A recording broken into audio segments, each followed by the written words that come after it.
할렐루야. 하나님께서 오늘 우리에게 이 멋지고 아름다운 날을 주셨습니다. 오늘 이 자리에 함께한 여러분 모두를 주님의 이름으로 환영을 드리고 여러분의 삶에 더 멋진 하나님의 역사들이 새로워질 수 있기를 주님의 이름으로 축복합니다. 축복합니다. 특별히 이제 이번 달은 가정의 달입니다. 그리고 오늘 어버이 주일입니다. 우리의 부모님들 존중하는 마음을 가지고 우리의 가정 속에 하나님이 함께 하시는 멋진 증거가 새로워질 수 있기를 주님의 이름으로 축복합니다. 우리 앞뒤 좌우를 돌아보면 서로를 축복하십니다. 주님의 이름으로 축복합니다. 앞도 보시고 뒤도 보시고 축복합니다. 축복합니다. 축복합니다. 감사합니다. 저의 약점이 있다고 한다면 저는 건망증이 굉장히 심합니다. 그래서 어디를 갔다가 뭐 음식점에 갔어요. 그러면 꼭 다시 한번 가야 됩니다. 왜 가야 되면 뭔가를 놓고 왔어요. 지갑이다, 휴대폰이다, 아니면은 자켓을 그냥 놓고, 아니면은 뭐 제 소지품을 놓고 이렇게 잘 나옵니다. 그래서 찾으러 가면서 저는 항상 이런 얘기를 합니다. 자, 취미생활 하고 있습니다. 제가 그런 얘기를 합니다. 건망증이 좀 제가 심합니다. 그래서 제가 항상 위로를 주는 사람이 있어요. 저에게. 누구냐면 아인슈타인입니다. 아인슈타인이 어떻게 걷는다고요? 볼펜을 들고 이렇게 가다가요, 건망증이 아인슈타인이 얼마나 심한지 뒤로 갈 때는 이게 안 보이잖아요. 어디 갔지? 그래서 이렇게 할 때는 여기 있구나. 어디 갔지? 여기 있구나. 그래서 두 개의 외마디를 외치면서 걷는다고 하죠. 이 아인슈타인이 어떻게 뒤로 갈 때는 하면서 걷는답니다. 굉장히 건망증이 심하다는 거죠. 그래서 제가 아인슈타인에게 굉장히 제가 위로를 받습니다. 그래, 천재는 건망증이 심한 거야. 제가 얼마나 잘 외우는 걸 또 잘 못하냐면요, 잘 잃어버리는데요. 제가 뭐 요즘은 또 다 휴대폰에 이게 다 저장인데 더 못 외우잖아요. 그러나 외우는 전화번호 하나 있어요. 010-5223-2531. 누구 전화인지 아세요? 제 전화입니다. 참 못 외워요. 그러니까 4자리만 외우면 되잖아요. 8자리만 외우면 되잖아요. 그게 제가 잘 안 돼요. 그래서 옆에 누가 있으면 누가 번호를 불러줍니다. 4자리 받아, 외우고 있어. 또 4자리 외우고 있어. 그래가지고 제가 이걸 종합합니다. 왜요? 몇 번이라고 불러주면 딱 어떤 사람은요, 제가 아는 어떤 분은요 2개를 얘기해도 그냥 다 외우더라고요. 그래서 제가 너무 존경스럽더라고요. 저는요 그거 못 외웁니다. 이 8자리가 저는 힘들어요. 또 이럴 때는 머리가 나쁘거나 자괴감을 갖기도 하고요. 제가 어쨌든 저는 건망증이 굉장히 심합니다. 그러니까 여러분들이 그렇다고 해서 저를 바라보면서 맨날 잊어버리고 다녀가지고 많이 잊어버렸겠구나 그렇게 쳐다보지 마세요. 또 제가 그렇게 막 휴대폰을 막 잊어버리고 또 아니면 열쇠를 잊어버리고 막 그러면서 제가 다시 사고 그러지 않았어요. 그래도 제가 나왔다가 금방 생각이 나서 다시 들어가는 거예요. 저를 보고서 많이 잊어버렸겠구나, 잃어버렸겠구나 그럴 텐데 아닙니다. 어쨌든 건망증이 심하다는 거예요. 그렇게. 자, 그런데요, 우리가 인생에 뭐 잃어버리는 것도 많이 있죠. 그런데 정말 소중한 것을 잃어버린다면 어떻게 되겠습니까? 예를 들었어요. 돈을 내가 1,000만 원을 잃어버렸어. 1억 원을 잃어버렸어. 그러면 그거 찾으려고 애를 쓸 거예요. 근데요, 그것보다도 더한 것이 있죠. 뭐죠? 내가 내 아이를 잃어버렸어요. 어떡하죠? 아이를 잃어버렸으면요, 아이가 가출했든지 아니면 어디 가가지고 그런 경우들이 있잖아요. 아마 경험들이 있을 거예요. 놀이동산이나 아니면은 어디 사람들이 많이 모이는 곳에 갔다가 어떤 역이다 뭐 이렇게 사람들이 많이 모이는 곳에 갔다가 시장이나 갔다가 아이를 잃어버린 경험이 있는 분들이 있을 거예요. 저도 그런 경험이 있어요. 완전히요, 이게 뭐 멍하더라고요. 이거 못 찾으면 어떡하지, 그렇죠? 그리고 사람들이요, 자녀를 잃어버렸어요. 돈은 그렇게 찾지 않아도요, 자녀를 잃어버리면 어떻게 합니까? 목숨 걸고, 어떤 사람들은요 일생 죽을 때까지 전단지를 만들어 가지고 앞에 걸고 뒤에 걸고 그렇게 찾는 사람도 있어요. 그렇죠? 여러분, 우리에게 정말 소중한 것은 잃어버려서는 안 되는 거예요. 그런데 오늘 주님께서 본문을 통해서 우리에게 주시는 것, 주님께서는 잃어버린 것을 찾기를 원하신다는 주님의 심장이 담겨 있는 그런 누가복음 15장에 그런데 잃어버린 것에 대한 세 가지 비유를 우리가 말씀하면서 주님의 마음을 우리에게 말씀하고 있어요. 그 잃어버린 게 뭔가요? 세 가지지요. 첫 번째가 뭘 잃어버린 거죠? 아십니까? 혹시 다 읽진 않았지만 순서별로 모르면 그냥 아는 대로 무슨 비유죠? 어떤 비유가 생각납니까? 잃어버린 것? 잃은 양에 대한 비유. 이게 첫 번째입니다. 그 다음에 한 여인이 드라크마를 잃어버렸어요. 그렇죠? 그 잃어버린 드라크마의 비유. 그 다음에 잃어버린 아들의 비유. 세 가지가 나옵니다. 그런데 더 정확하게 더 깊이 들어가면 사실은 세 가지를 잃어버린 게 아니라 잃어버린 비유에 네 가지가 나옵니다. 마지막 비유가 뭔지 아세요? 마지막 비유는 잃어버린 아들인데 집안의 아들입니다. 그래서 제가 약 20년 전인가요? 한번 제가 이 설교를 가지고 이 귀절을 가지고 집안의 탕자라는 제목으로 여러분에게 설교를 드린 적이 있어요. 집안에 있었지만 그는 잃어버린 자 되었어요. 그런데 이번 주간에 사실은 제가 설교 준비를 일주일 전에 거의 90%를 확정합니다. 그리고 다 설교안을 만들었는데 이 본문을 보다가요, 다 갑자기 제 마음속에 얼마나 하나님께서 제 마음을 뭐라고 할까요? 이 한 대를 때리는 것 같기도 하고 전광석과 같이 그냥 내 마음을 팍 치는 것 같은 마음이 들어가지고요, 제가 화요일에, 아마 제가 설교한 일에 처음일 거예요, 화요일에 제가 이 귀절로 성경의 본문을 바꿨습니다. 그리고 이 말씀을 묵상하면서 오늘 여러분들에게 이 말씀을 드리는 거예요. 자, 오늘 본문은 집안의 탕자 얘기를 하는데 어떤 얘기를 하고 있는지 오늘 제가 다시 지난번에 20년 전에 설교했던 그 본문이지만 그러나 다른 시각, 약간은 다른 시각에서 오늘의 본문의 이야기를 같이 나누려고 합니다. 누가복음 15장 25절로 28절에 보니까 이렇게 말씀하셨습니다. 맏아들은 밭에 있다가 돌아와 집에 가까이 왔을 때 풍악과 춤추는 소리를 듣고 한 종을 불러 이 무슨 일인가 물은데 대답하되 당신의 동생이 돌아왔음에 당신의 아버지가 건강한 그를 다시 맞아들이게 됨으로 인하여 살찐 송아지를 잡았나이다 하니 그가 노하여 들어가고자 하지 아니하거늘 아버지가 나와서 권한대. 자, 보세요. 둘째 아들, 집을 나간 소위 말해서 탕자가 돌아왔어요. 아버지가 잔치를 벌입니다. 그리고 송아지를 잡습니다. 그때 그 모습을 일을 하고 돌아온 첫째 아들이, 맏아들이 그걸 보고서 오늘 본문을 보니까 분노했다고 이야기합니다. 화를 냈어요. 왜 화를 냈을까요? 그는 아버지에게 이렇게 이야기합니다. 화낸 목소리로, 분노하는 목소리로. 계속해서 29절에 보니까 아버지께 대답하여 이르되 내가 여러 해 아버지를 섬겨 명을 어김이 없거늘 내게는 염소 새끼라도 주어 나와 내 벗으로 즐기게 하신 일이 없더니. 그는 스스로 이렇게 생각했어요. 나는 아버지의 명을 어긴 적이 없어요. 근데 나한테는 이런 거 안 하고, 아니 동생한테 이래요? 그걸 분노했어요. 그의 초점은 어디 있느냐? 나는 아버지의 명을 어긴 적이 없다는 거예요. 그런데 과연 그랬을까요? 과연 명을 어기지 않았을까요? 제가 요 근래에 여러분에게 말씀드린 것 중에 우리가 객관적인 나를 봐야 된다, 그런 얘기를 합니다. 그런데 객관적인 나를 잘 못 봐요. 주관적인 나를 볼 뿐이야. 나는 스스로 이렇다고 생각해요. 아니요, 객관적인 나를 볼 수 있어야 돼요. 우리의 모습도 우리는 객관적으로 본 적이 없어요. 그렇죠? 제가 나중에 제 모습을 안 것, 저는 팔자걸음을 그렇게 걷는지를 제가 몰랐어요. 제가 어느 날, 오래전 얘기죠, 제 모습을 찍은 영상을 보는데요, 완전히 다리를 벌려가지고서 팔자걸음이더라고요. 전 그런지 몰랐어요.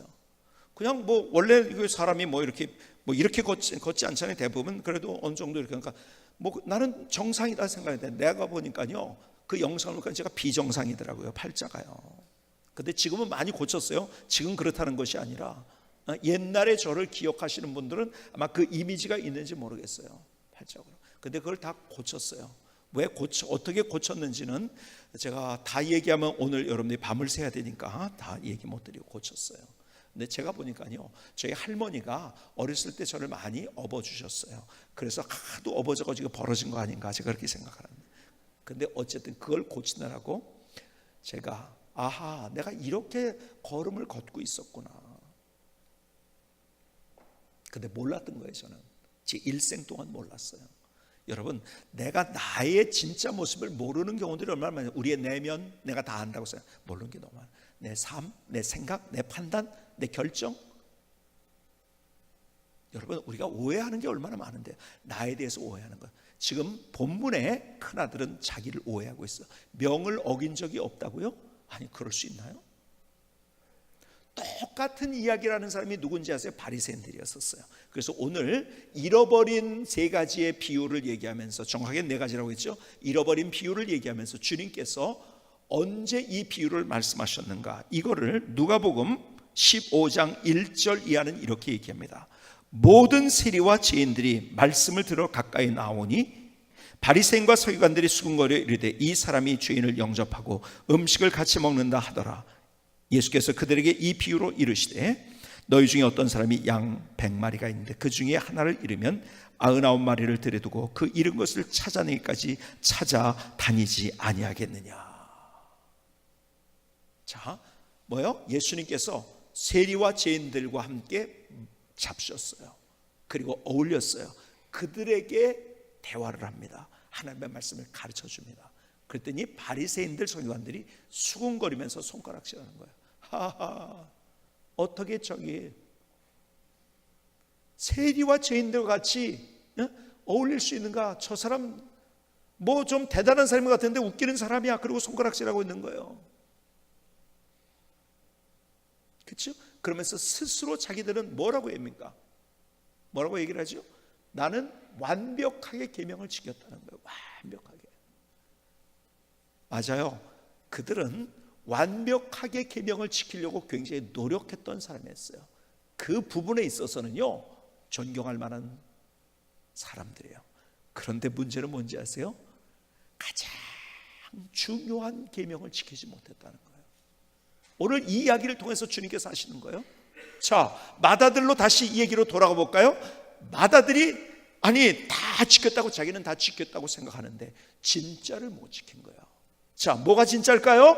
아버지의 명령이 뭐였을까요? 아버지의 마음이 뭐였을까요? 아버지의 심장 속에 담긴 것이 무엇이었을까요? 여러분, 둘째 아들을 잃어버린 거예요. 그렇죠?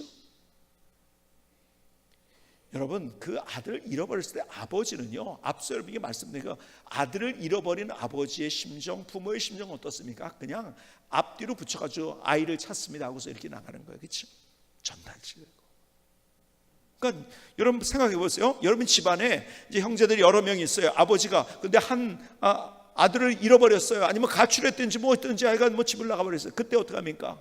가만히 있을까요? 야 그거 잘 됐다 참. 야 우리끼리 잘 먹고 잘 사자. 야 오늘 보니까는 아들이 나가가지고 밥을 안 먹으니까 야 10,000원이 세이브가 됐네. 너무 좋다. 그런 사람이 있을까요?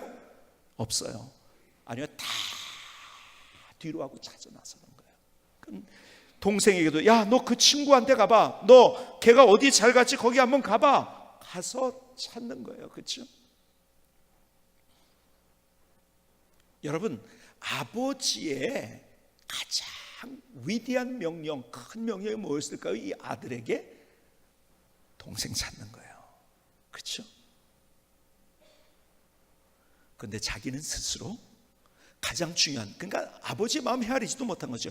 동생을 찾는 것이 가장 중요한 일이고 그것이 하나님의 아버지의 심장 속에 담긴 것인데 그것을 깨닫지 못하고, 그리고 자기는 계명을 다 지켰다고 얘기합니다. 아버지 말씀대로 다 했다고. 여러분 이게 우리의 모습인 거예요. 하나님의 관심은 어디 있는지 아세요? 아직도 예수님을 모르는 자들에게 그들에게 관심이 있어요. 하나님의 사랑이 뭔지. 그래서 혼자 스스로 살 수 있다고. 이 둘째 아들이 그렇게 한 거죠. 자기 혼자 스스로 살 수 있다고. 나 혼자 살 수 있어. 내 주먹을 믿어. 내가 열심히 하면 돼. 그러면서 인생을 고독하게 힘들게 절망스럽게 살아가고 있는 그 사람들, 희망을 가지고 있지만 그러나 어둠 속에 있는 그들의 인생의 마지막 그의 죄로 말미암아서 멸망이고 지옥이라는 것을 모르는 채 살아가고 있는 그 사람들, 그 사람들에게 주님께서 관심이 있다는 거예요. 그래서 100마리의 양이 있을 때 99마리가 있지만은 그 목자는 한 마리를 찾아 나섭니다. 이게 하나님의 마음이에요. 이게 아버지의 마음이고 하나님의 마음이에요.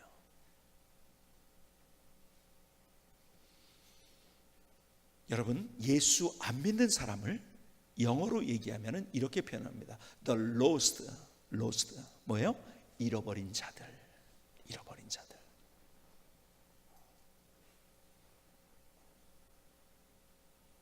정말 하나님께서는 그 잃어버린 자들, 예수님이 누군지 계속 말씀대로 세상의 적자생존의 원리에서 허덕이고 있는 그 사람들에게 가서 복음을 전하라는 거예요. 예수 그리스도로 말미암아 우리가 소망이 있다는 것, 용서가 있고 우리의 죄의 문제가 해결되고 마침내 영원한 생명을 얻게 된다는 것, 이것을 우리가 전해야 된다는 거예요. 그 사람들, 잃어버린 사람들을 찾아와야 된다는 거예요. 이것은 어떤 사람이 하는 일이 아니에요. 우리 모두에게 주신 하나님의 명령입니다. 그래서 이것을 The Great Commission이라고 이야기합니다. Great Commission. 하나님께서 우리에게 주신 가장 위대한 명령이에요.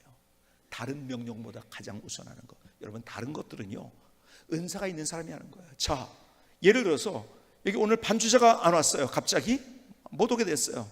그러니까 그럼 오늘 반주가 없으니까 노실근 장로님 나오셔서 오늘 좀 반주하시겠습니까? 됩니까? 안 되지요. 왜요? 어떻게 합니까? 할 줄 모르니까요. 그것은 할 줄 아는 사람이 하는 거예요. 그렇죠? 피아노를 치는 줄 아는 사람이 하는 거예요. 그렇죠? 은사가 있는 사람들. 김승기 선교사님이 오늘 예를 들어서 선교지에 가가지고 오늘 이번 주일에 없어요. 그러니까 여기 누구예요? 뭐 전명철 장로님 나오셔서 찬송 인도 좀 해주시겠어요? 할 수 있겠죠. 그런데 우리는 그 은사 있는 사람들이 하도록 합니다. 그렇죠? 우리는요, 각각의 우리가 교회에서 봉사하는 것들도 그 은사를 따라서 대부분 봉사를 합니다. 그렇죠? 그러니까 우리는 이렇게 생각해요. 전도도 은사 있는 사람이 하는 거야. 은사 있는 사람. 아니에요. 다른 거는 은사를 따라서 하도록 말씀하셨어요. 근데 우리 모두에게 주어진 커미션, 이것이 뭔지 아세요? 이것이 잃어버린 자를 찾아오라는 거예요. 이것이 하나님의 마음. 내가 봉사 열심히 했다고요? 내가 무엇을 열심히 했다고요? 내가 예배 열심히 드렸다고 뭐 어쩌고 저쩌고 아니에요. 그런데 하나님께서 우리를 향해서 가지고 계신 가장 큰 명령, 그것은 잃어버린 자를 찾아오라는 거예요. 너희는 가서 모든 족속으로 제자를 삼아. 그래서 주님께서 이 땅에 오신 이유가요, 주님께서 이렇게 말씀하지 않으셨어요. 나는 병 고치기 위해서 이 땅에 왔다, 그러지 않으셨어요. 뭐 제자들에게 병 고치는 은사를 주시기도 하셨어요. 그런데 주님 스스로가 난 병 고치러 여기 왔다 그런 적 한 번도 없습니다. 나 기적을 행하려고 여기 왔다 그런 적 없어요. 그건 다 2차적인 것들이에요. 다 3차적이고 4차적인 것들이에요.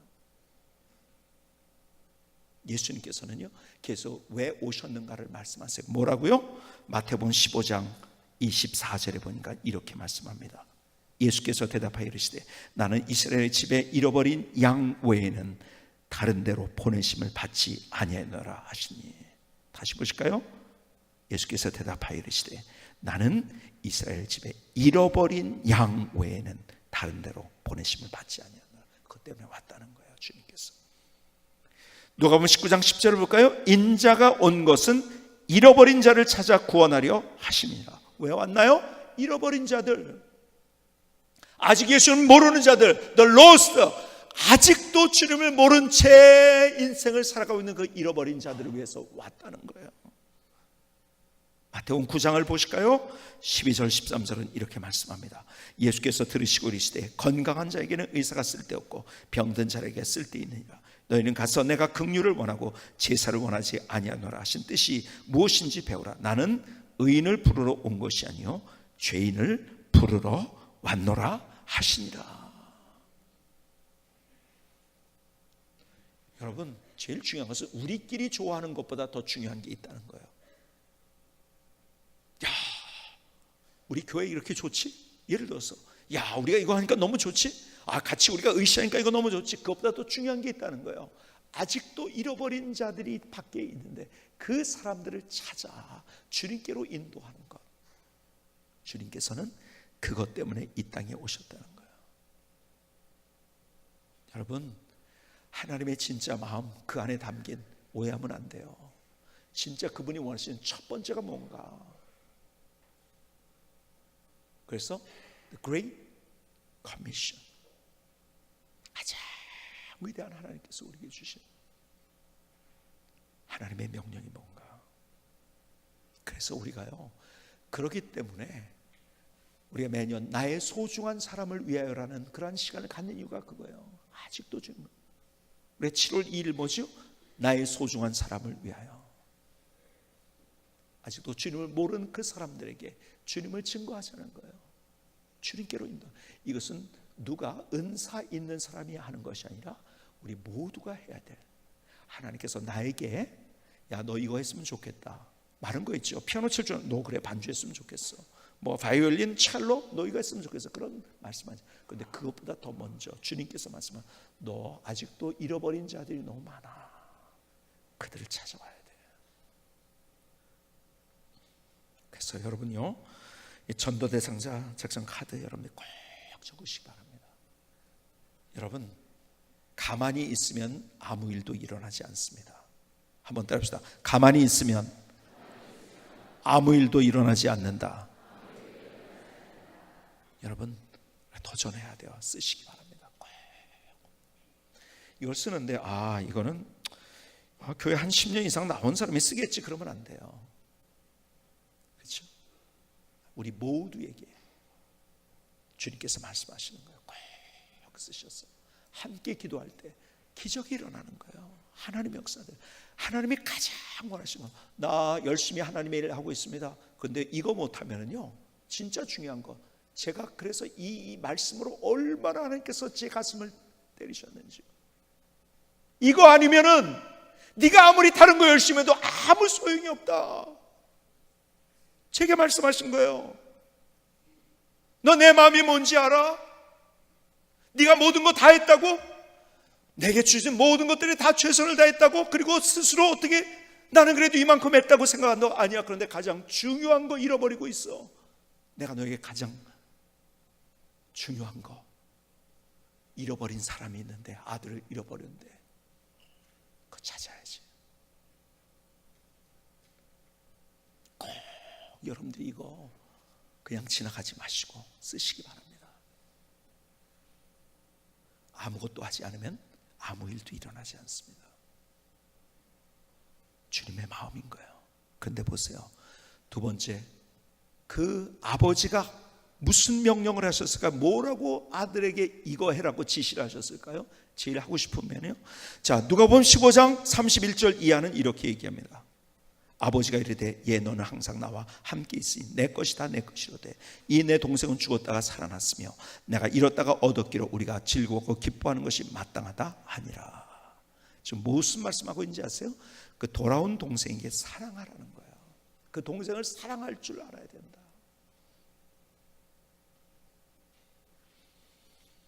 여러분, 참 저는요, 성경에 나온 비유 가운데 가장 위대한 비유는 이 소위 말해서 탕자의 비유.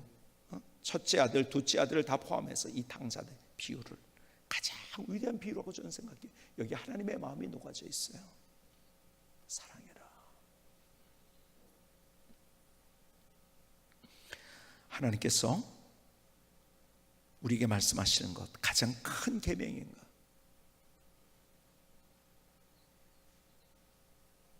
마태복음 22장 36절은 우리에게 이렇게 말씀합니다. 마태복음 22장 36절. 선생님, 율법 중에서 어느 계명이 크니까? 예수께서 이르시되 내 마음을 다하고 목숨을 다하고 뜻을 다하여 주 너희 하나님을 사랑하셨으니 이것이 크고 첫째 되는 계명이요 둘째도 그와 같으니 내 이웃을 내 자신같이 사랑하라 하셨으니 이 두 계명이 온 율법과 선지자의 강령이라. 성경의 모든 것의 최고고 그 다음에 첫째 되는 것이고, 두 계명이 뭔가? 하나님 사랑, 이웃 사랑. 이거 빼놓으면요 다른 계명들은 아무것도 아니에요. 이거 없으면요 내가 다른 거 아무리 해봐서. 그러니까 중요한 거 두 개예요. 주님의 마음속에 담긴 두 가지 명령이 우리에게 있다고 한다면, 첫 번째는 뭐예요? 잃어버린 찾아오는 것, 그리고 그들을 사랑하는 것. 여러분, 우리가 정말 사랑해서, 그래서 이번에 여러분들이요 이번 기회가 7월 2일까지 여러분이 이런 거를 프랙티스 했으면, 내 사랑을 어떻게 할 것인가, 구체적으로 그냥 막연한 사랑 말고 내가 어떻게 사랑할 것인가를 내가 연습하고 훈련하고 프랙티스 할 수 있는 그런 기회가 됐으면 좋겠어요. 여러분, 가만히 있으면 사랑 안 되는 거예요. 그것이 내 것이 되도록 만들어야 돼요. 제가 전에 말씀드렸죠. 우리 지역에 한 목사님이요 국가대표 축구 선수 대표 선수였던 분이 있어요. 축구를 얼마나 잘하겠어요? 너무너무 잘하시죠, 축구를. 근데요 우리 이 지역에 목사님들 체육대가 있어가지고서 지역 대표로 그래서 이렇게 이제 같이 하자. 그래서 행신 지역, 뭐 이제 덕양 지역, 뭐 이렇게 뭐 이제 화정 지역 이렇게 해서 대표들이 이게 나오는데, 아니 세상에요. 그분이 축구 선수였다고 가지고 큰 기대를 가지고 한번 해보라고 했는데요. 아니 11명 중에서 그분이 제일 못하는 거 아십니까? 아니 어떻게 이렇게 못할 수가 있는가? 그분은요 온 몸이 다 멍들어 버리고요. 그날. 근데 왜 그런지 아세요? 한 20년인가요? 축구를 전혀 해본 적이 없었던 거예요. 하나님을 만나고, 그리고 이제 신학교를 가고, 그 다음에 목회를 하기 시작했어요. 그러면서 축구의 축자도 생각을 못한 채로 목회만 했던 거예요. 그러다 보니까 축구를 못한 거예요. 한 번도 몇십 년을 안 하다가 딱 축구 하려니까 원래 잘하는 사람이에요. 근데 못하는 거예요. 오히려 매일 조기 축구 하는 사람이 훨씬 더 잘하더라고요. 제가 무슨 말씀 드리는지 아시겠죠? 과거에 내가 사랑을 했다고요? 내가 뭘 어떻게 했다고? 아니에요. 그것이 우리의 삶에 계속 연습이 되지 않으면, 우리는 조기 축구에 같이 매일 그것을 프랙티스 할 때 그것이 꾸준하게 그 실력이. 근데 지금은요 그 목사님이 그때 충격을 너무 받은 거예요. 그래서 아침마다 운동을 하기 시작하셨어요. 지금은요 제일 잘합니다. 그분이 제일 잘해요. 그리고 이 고양시 축구 선교회가 있어요. 고양시 목회자 축구 선교회가 있어요. 고목선이라고 부르는데요. 거기에 그분이 감독입니다. 제일 잘하니까 누구든지 그분이 하는 얘기 다 따라옵니다. 자, 사랑이요? 내가 하다 갑자기 하는 거 아니에요. 훈련이 필요해요. 연습이 필요해요. 가만히 있는 한, 앞서 말씀드린 아무 일도 일어나지 않습니다. 내 인생에. 사랑이 무엇인가를 경험할 수 있다면 사랑을 훈련해야 돼요. 사랑을 연습해야 돼요. 사랑을 프랙티스 해야 돼요. 갑자기 되는 게 아닌 거예요. 저는요 이번 기회가 내가 누군가 대상자를 정하고, 대상자를 정하는데 이렇게 정하면 안 돼요. 가만히 있어보자. 저기 옆 교회 누가 아무개 집사님 내가 나랑 너무 친한데 그분이 거기서 봉사 너무 잘하는데 우리 교회 와서 그 봉사하면 우리 교회 더 좋아질 거야. 그래서 그분 이름 쓰는 거, 그거 아닙니다. 이게 그런 분들 초청하라는 게 아니에요. 잃어버린 자들을 초청하라는 거예요. 교회 안 나가고 있는 사람들, 아직 주님을 모르는 사람들 여기에 쓰시고, 누가 될지 모르겠어요. 가까운 사람부터, 가족부터 생각하고 있어요. 가까운 데서도 생각해요. 멀리 가지 마시고요. 여러분이 단골 가게, 여러분의 주변에 가만히 생각해 보면 예수 안 믿는 사람들 많이 있어요. 내가 발길이 닿는 그곳에 같은 학부모가 있어요. 내가 잘 가는 김치찌개 집 사장님이 계세요? 세탁소가 있어요? 뭐가 있어요? 학원이 있어요? 모르겠어요. 그러나 여러분들이 그런 사람들이 있어요. 한번 여러분이 도전하자고요. 그리고 우리가 7월 2일까지 그들을 섬기고 사랑하는 훈련을 한번 해보자고요. 거기서 하나님의 기가 막힌 역사가 일어날 거예요.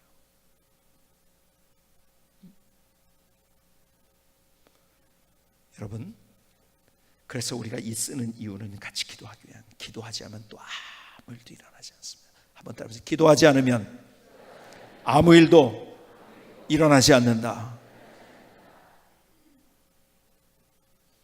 한번 도전해 보자고요. 하나님의 마음에 담긴 가장 중요한 것, 내가 지금 하고 있는 봉사들이 있죠. 열심히 하는 거 있죠. 근데 그것보다 주님께서 더 원하는 것, 아버지의 명을 먹어서 나 열심히 뭐든지 다 했습니다, 그게 아니에요. 하나님께서 뭘로 하시는데요? 잃어버린 자들을 찾아오는 거예요. 그 때문에 밤잠을 못 자시는 주님의 마음, 그 심장을 우리의 가슴에 담자는 거예요. 그리고 그들을 사랑하고 그들을 섬겨주자는 거예요. 하나님의 시선이 거기 있어요. 하나님의 생각이 거기 있어요. 하나님의 심장이 거기에 머물러 있어요. 하나님의 발길이 거기에 있어요. 그래서 우리가 하나님이 하시고자 하는 그 일, 하나님의 마음이 있는 곳에 우리가 함께 한다고 한다면 거기서 하나님이 누구신지를 경험하게 되고 하나님의 역사를 우리가 체험할 수 있는 거예요. 근데 딴 것만 계속 열심히, 아니에요. 정말 하나님이 원하시는 것에 우리 먼저 우리의 목숨을 걸어야 되는 거예요. 그런 도전이 있을 수 있기를 주님의 이름으로 축복합니다. 자, 그런데 보세요. 오늘 본문은 이중적으로 우리에게 말씀해 주고 있어요. 똑같이 육신적인 부모에 대해서도 우리가 그렇게 육신적인 부모를 오해하고 있다는 거예요. 잘못 알고 있어요. 자, 보세요. 다시 누가복음 15장 25절 이하를 보실까요? 이렇게 말씀합니다. 마다들은 밭에 있다가 돌아와 집에 가까이 왔을 때 풍악과 춤추는 소리를 듣고 한 종을 불러 이 무슨 이가 물은데 대답하되 당신의 동생이 돌아왔음에 당신의 아버지가 건강한 그를 다시 맞아들이게 됨으로 인하여 살찐 송아지를 잡았나이다 하니 그가 노하여 들어가고 거자하지 아니하거늘 아버지가 나와서 권한대 아버지여, 아버지께 대답하여 이르되 내가 여러 해 아버지를 섬겨 병을 어김이 없거늘 내게는 염소 새끼라도 주고 나와 내 벗으로 질게 하신 일이 없더니. 지금요, 맏아들이 분노하고 있어요. 화를 내고 있어요. 따지고 있어요. 근데 이건 다 왜 따지고 왜 분노하는지 아세요? 아버지를 오해했기 때문에 그런 거예요. 자, 여기서 아버지를 오해했던 아들, 뭘 오해했을까요? 첫 번째는요, 이런 얘기하고 있는 거예요. 이 내용 중에 어떤 말을 하고 있냐면 나는 잘하는데 부모님이 못한다는 거예요. 나는 잘하는데 부모님이 못한다는 오해를 가지고 있어요. 이것처럼 오해는 없습니다. 이것처럼 큰 착각은 없어요. 북한에 자유가 없는데요, 착각은 북한에서도 자유랍니다. 착각하지 마세요. 오해하지 마세요. 나는 잘하는데 부모님 못한다고? 아니에요. 물론 내가 잘하는 거 있겠죠. 그것이 하나라고 한다면 부모님이 나를 향해서 잘하신 것은 99개예요. 근데 그거 하나 가지고 부모님을 오해해요. 나는 잘하는데 부모님 못한다고. 그래서 우리가 불효가 되는 거예요. 효도를 못하는 거예요. 두 번째, 맏아들의 오해가 뭔지 아세요? 나하고 동생하고 다르게 차별한다는 거예요. 동생한테는 저렇게 잘해주고, 아니 돌아왔다고 소를 잡아? 나는 이런 일 한 번도 없었어.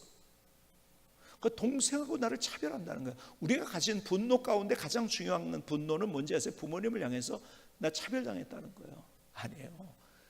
부모님이 그렇게 차별하신 적이 없어요. 내가 그렇게 스스로 생각. 이것도 자기의 착각이잖아요. 자기의 오해잖아요. 여러분, 아들, 자기 큰아들로서 자기 집에 있을 때 그 모든 걸 다 누릴 수 있었어요. 어떻게요? 종들도 다 부릴 수 있었던 거예요. 그렇죠? 먹고 싶은 거 먹을 수 있었던 거예요.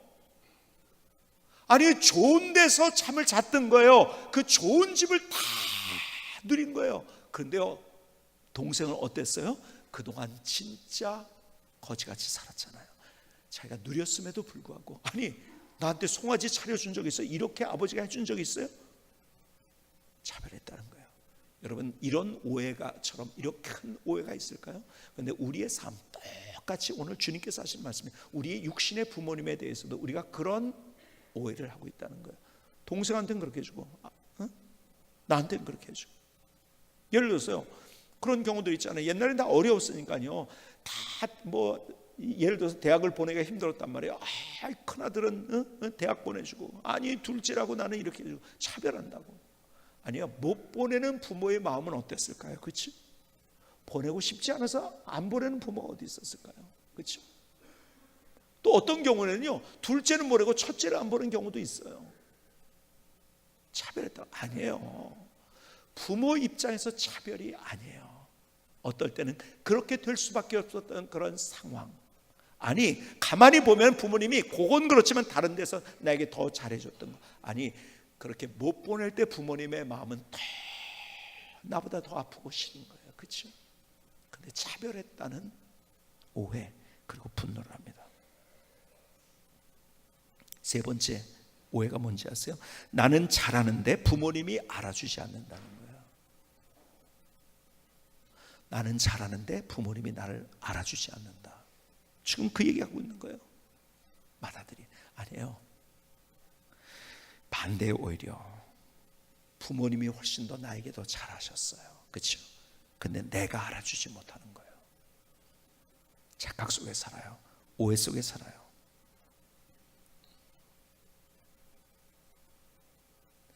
여러분, 그런데 이 오해가 언제 풀리는지 아세요? 제일 이 오해가, 그래, 우리 부모님 참 이렇게 하셨어. 이 오해가 언제 제일 풀리는지 아세요? 부모님을 그래서 제일 이해할 때가 언제인지 아세요? 이렇게 질문을 하면은 이게 금방 답이 안 나와서, 그럼 객관식으로 하도록 하겠습니다. 주관식 문제는 힘이 되니까. 1번, 결혼을 하고 난 다음에 부모님은 이제 내가 이해하게 됐다. 완전하게 더 이해하게 됐다. 언제가 제일 많이 부모님 이해가 돼요? 첫 번째, 결혼한다. 두 번째, 아이를 낳고 기르면서. 세 번째, 부모님이 돌아가신 다음에. 네 개 하면 좀 더 헷갈릴 것 같아서 세 가지만 합시다. 몇 번인 것 같아요? 네? 여러분, 부모님을 진짜 사람들이 아는 경우, 아직 부모님이 돌아가신 적이 안 돌아가신 분도 있을까? 그래서 답을 제대로 못하는 분도 있을까? 그런데 부모님이 돌아가신 다음에 돌아가신 분들이 똑같은 고백은 뭐냐? 돌아가신 다음에 진짜 부모님이 어떤 분이었는지를 제대로 알았다는 거죠. 그러니까 돌아가신 다음에 후회하는 거죠. 내가 더 잘했어야 되는데. 참, 이게 우리의 문제예요. 저를 포함해서 우리 모두의 문제예요. 그렇죠? 돌아가신 다음에 후회하면 뭐예요? 참, 그걸, 지혜는 뭔지 아세요? 그걸 빨리 깨닫는 게 지혜인 거예요. 그렇죠? 근데 그걸 빨리 못 깨달아요. 그리고 얼마 전에도 제가 어떤 분이 부모님이 돌아가신 분을 만났어요. 그분이 땅을 치면서 한탄하는 게 뭐냐면, 참 가만히 이제 돌아가니까 진짜 부모님이 어떤 분인지 제대로 알았다는 거예요. 내 인생을 살면서 너무 아쉽다고. 너무 아쉽다고. 다시 우리가 이 시간에 주님 앞에 우리의 마음을 드리면서, 내가 부모님 앞에 그렇게 잘못했던 거, 우리는 생각이 그러니까 우리의 삶 속에서 제대로 효도하지 못한 거예요. 우리가 하나님 앞에 회개하면서 다시 오늘 이 시간에 내가 부모님의 마음을 더 이해하고, 그래서 부모님께 내 삶을 다해서 내가 공경하고 효도하겠다는 그 마음을 가지십시오. 우리 이런 마음을 담아서 우리 어르신들에게 좀 선물을 좀 드리도록 하는데요. 좀 70세 이상 되신 분들은 그 자리에 좀 일어나 주시기 바랍니다. 그 자리에 다 일어나셔. 박수로 한번 뜨겁게 여러분들이 박수로 우리 존경의 마음을 드립시다. 70세 이상 되시면 다 일어나세요. 예. 안 일어나시고서 나중에 못 받았다고 상처받지 마시고 빨리 일어나세요. 빨리 일어나세요. 다 일어나세요. 70세 이상 되신 분들 빨리 일어나세요. 예. 자, 이 선물이 뭐냐? 제가 먼저 한번 써봤어요. 이거를. 그래서 이거를 제안을 한 거예요. 이게 뭐냐면 크림입니다. 무슨 크림이냐면 밍크 크림이라는 건데요. 동물 중에서 제일 피부 트러블이 전혀 없는 게 밍크래요. 그래서 이걸 바르면요, 너무 피부가 좋아지는데, 제가 한번 시험을 해봤어요. 진짜 주름살이 다 펴지는 것 같더라고요. 얼굴이 얼마나 좋아지는지. 그래서 여러분들의 주름살이 펴지고 마음에 그 70개 성상 이상 가졌던 삶 속에 가졌던 모든 주름이 다 펴지는 좋겠다는 마음을 담아서 이 귀한 선물 드리는 거예요. 굉장히 비싼 겁니다. 이거 함부로 딴 사람 주지 마세요. 절대로 꼭 밤에 바르세요. 이거. 그리고 아침에 여러분들의 느낌이 어떤가 꼭 한번 보시기 바랍니다. 우리 다시 한번 박수로 한번 뜨겁게 존경의 마음을 드리십시다. 존경의 마음을. 김승계 선교사님의 찬양을 들으시겠습니다.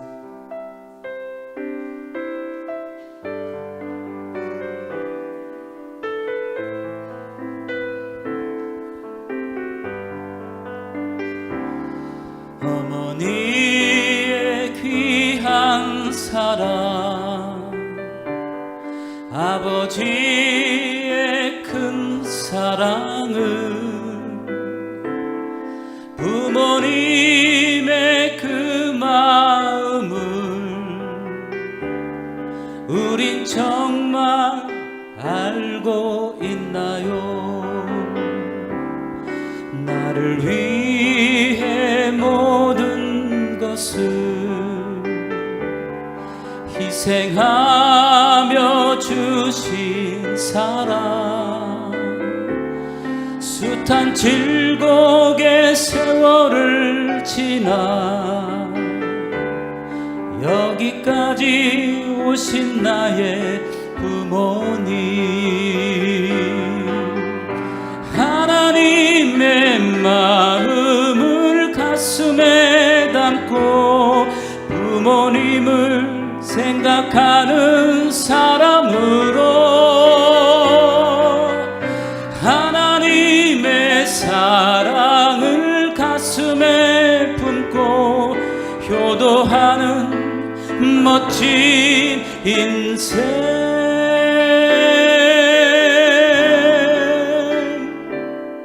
어머니의 귀한 사랑, 아버지의 큰 사랑은 부모님의 그 마음을 우린 정말 알고 있나요? 나를 위해 모든 것을 희생하며 주신 사랑, 숱한 질곡의 세월을 지나 여기까지 오신 나의 부모님, 하나님의 마음을 가슴에 담고 부모님을 생각하는 사람으로 하나님의 사랑을 가슴에 품고 효도하는 멋진 인생,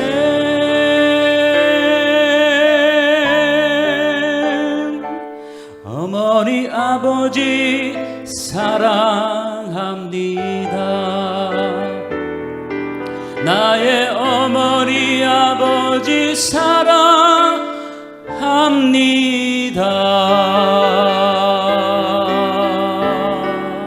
아멘. 하나님, 나의 고백입니다. 나의 노래, 나의 찬양을 주님께 올려도 나를 받아와 주시 하나님 감사합니다. 감사합니다. 여러분, 제가 오늘 제목을 뭐라고 줬죠?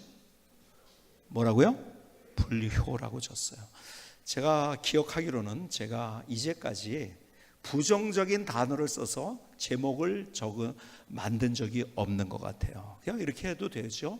효도, 아니면 부모님 사랑, 부모님 공경, 이렇게 하면서 그런 긍정적인 단어를 써도 되는데, 오늘은 제가 특별히 제목을 불효라고 줬어요.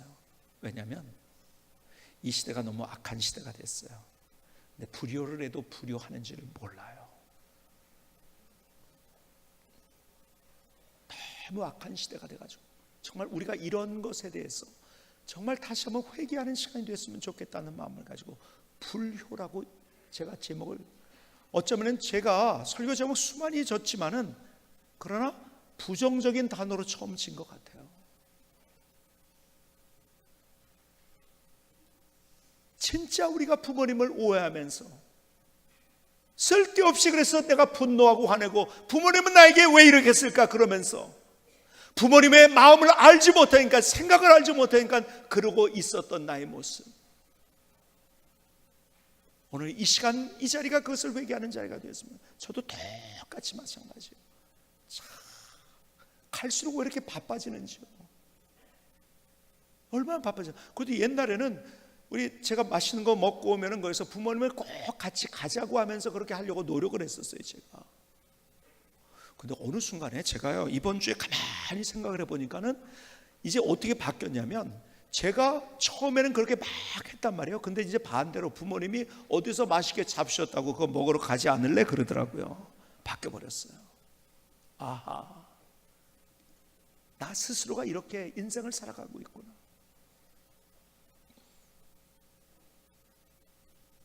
다시 그것을 우리가 회개하고 다시 정말 주님 앞에 정말 회개하는 마음으로 주님 앞에 서는 시간. 여러분, 그래서 주님께서 우리에게 주신 첫 번째 계명이 뭐예요? 첫 번째, 인간관계의 첫 번째 계명이 뭐예요? 내 부모를 공경하라는 거예요. 하나님에 대한 것 네 가지를 얘기하고 그 다음에 다섯 번째부터 인간관계에서 제일 먼저, 그리고 약속 있는 첫 계명, 너희가 하면 땅에서 잘되고 장수할 거야.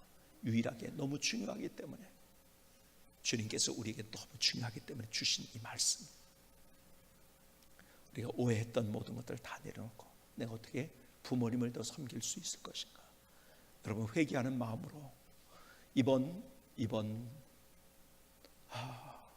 어버이날에 부모님에게 그냥 선물만 이렇게 하고 용돈 안 드렸던 분들 회개하시기 바랍니다. 다시 회개하는 마음으로 용돈도 드리시고요.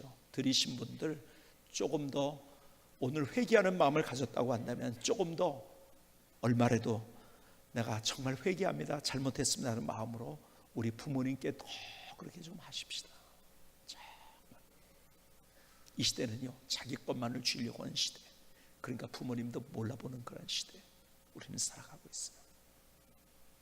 여러분, family라는 단어, 영어로 이게 뭐의 첫자라고 얘기하죠? 많이 들어보셨을 거예요 아마, 그렇죠? family 뭐예요? F는 뭐예요? father. 그 다음에 family의 그 다음 뭐죠? 스펠링 뭐죠? A 뭐예요? N. 그 다음에 M 뭐예요? mother. 그 다음에 I, 그러니까 I죠. 그 다음에 스펠링이 I예요. 그대로 I, 나 할 때 I. 그 다음에 그 다음에요 뭐예요? L 뭐죠? love. 그 다음에 Y죠. you. Father and mother, I love you. 이 첫자예요.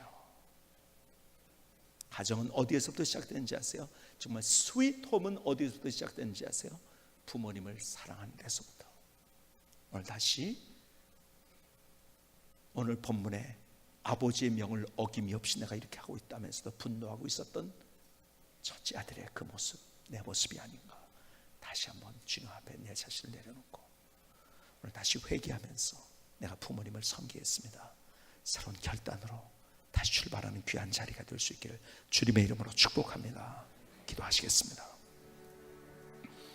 조용하지만 뜨거운 기도를 주님 앞에 드리십시다.